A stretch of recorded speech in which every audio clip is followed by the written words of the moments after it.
Assalamu alaikum. Many other Americans have Muslims in their families or have lived in a Muslim-majority country. I know because I am one of them. But my father came from a Kenyan family that includes generations of Muslims. As a boy, I spent several years in Indonesia and heard the call of the azan at the break of dawn. I have known Islam on 3 continents before coming to the region where it was first revealed. That experience guides my conviction. You're absolutely right that John McCain has not talked about my Muslim faith.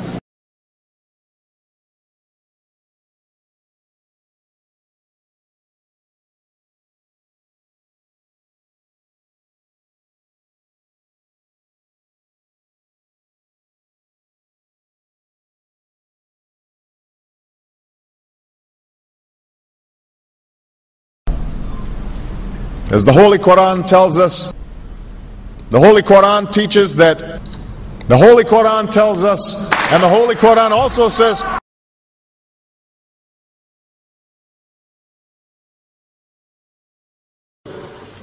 we will convey our deep appreciation for the Islamic faith, which has done so much over the centuries to shape the world. I would like to speak directly to the people and leaders of the Islamic Republic of Iran. Their great and celebrated culture. Over many centuries, your art, your music, literature, and innovation have made the world a better and more beautiful place. We know that you are a great civilization, and your accomplishments have earned the respect of the United States and the world. I also know civilization's debt to Islam. It was Islam at places like Uluzara that carried the light of learning through so many centuries, paving the way for Europe's Renaissance and Enlightenment. It was innovation in Muslim communities that developed the order of algebra, our magnetic compass and tools of navigation, our mastery of pens and printing, our understanding of how disease spreads and how it can be healed.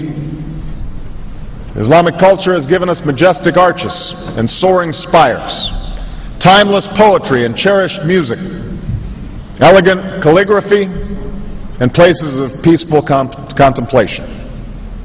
They have fought in our wars, they have served in our government, they have stood for civil rights, they have started businesses, they have taught at our universities, they've excelled in our sports arenas, they've won Nobel Prizes, built our tallest building, and lit the Olympic torch.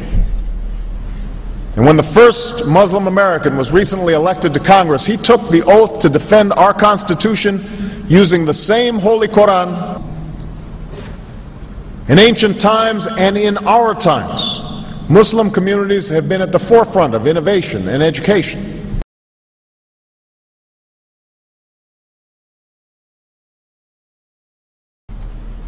Islam is not part of the problem in combating violent extremism. It is an important part of promoting peace. The enduring faith of over 1 billion people is so much bigger than the narrow hatred of a few. In the United States, rules on charitable giving have made it harder for Muslims to fulfill their religious obligation. That's why I'm committed to working with American Muslims to ensure that they can fulfill zakat. It is important for Western countries to avoid impeding Muslim citizens from practicing religion as they see fit. And I consider it part of my responsibility as President of the United States to fight against negative stereotypes of Islam wherever they appear.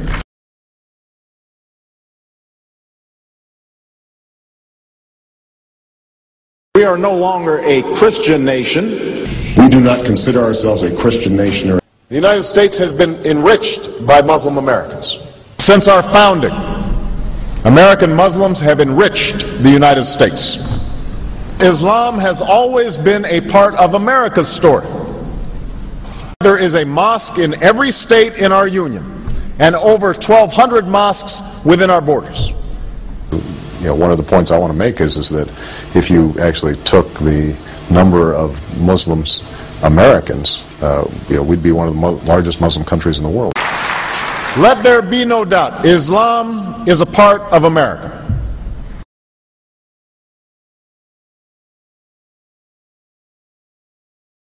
He did bow to the Muslim king, while he did not do it to the British Queen of England. And by bowing, he showed the world that I am subservient. I do bow down to you as a Muslim king, something no other president has done with Saudi Arabia.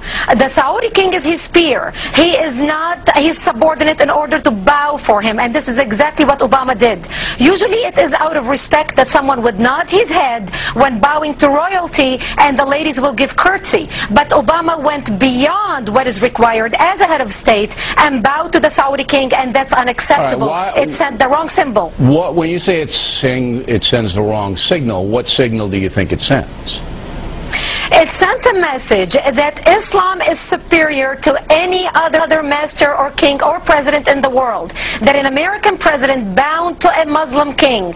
It also sent a message that terrorism and jihadism is giving Islam the respect it should have on the world stage, to the point that it made an American president, for the first time in history, bow to a Muslim king.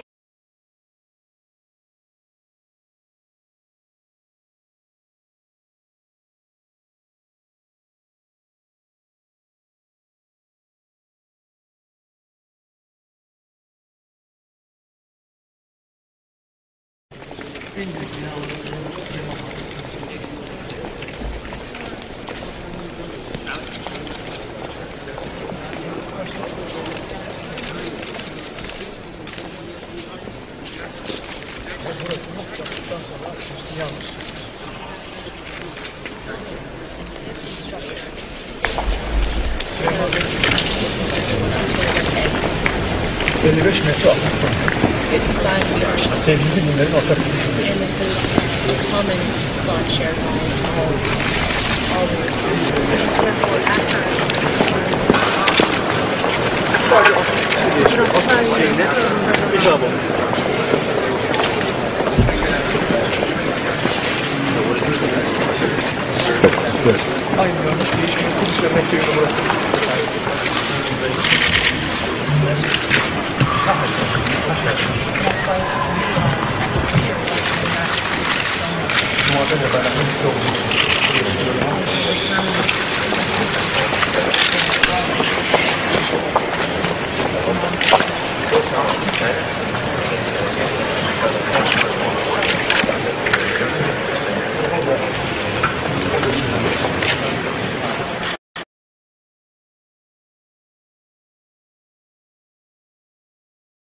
Presidential candidate Barack Obama is trying to change political fashion. He gave a speech in Iowa City today, and he wasn't wearing an American flag pin. Those pins have become synonymous with politicians since 9/11. Obama says he doesn't like how the pin has come to represent patriotism in America.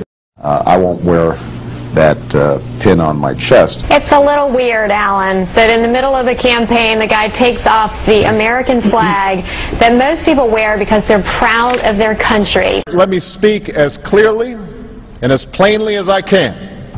America is not and never will be at war with Islam.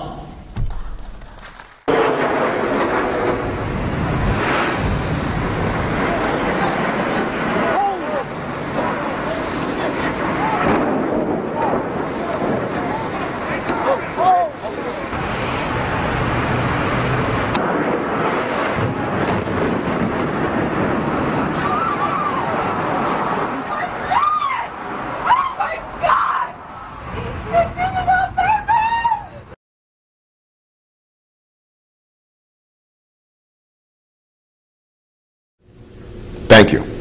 And Eid Shoma Mubarak.